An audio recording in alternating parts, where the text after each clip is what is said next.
As a review, we have gone over the Pythagorean relationship. We have three sides to a triangle. In a right triangle, the legs of the triangles, the smaller sides, if they are squared, they can be combined together, they can be added together to get the total of the squares in the hypotenuse. The hypotenuse is the longest leg of the right triangle, so it will have the largest number. Of course, you can always use a squared plus b squared equals c squared in order to find out if you're working with a right triangle. But there are some relationships that always produce this, and they're called the Pythagorean triples. If the legs are 3 and 4, it will give you a 5 for the hypotenuse, which works out perfectly into a right triangle.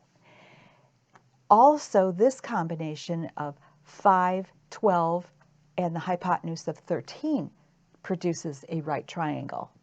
And 8, 15, and 17 also do as well.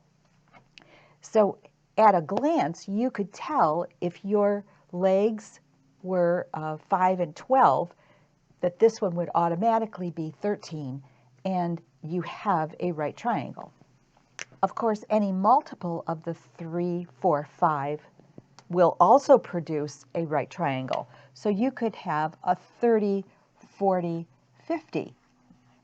If your legs was 30, 40, and the hypotenuse was 50, that would work out perfectly.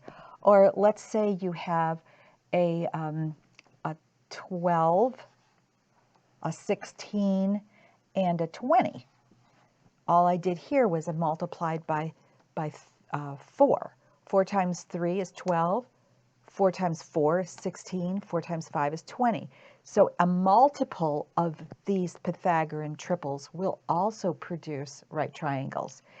And this is often tested on ACT and SAT exams.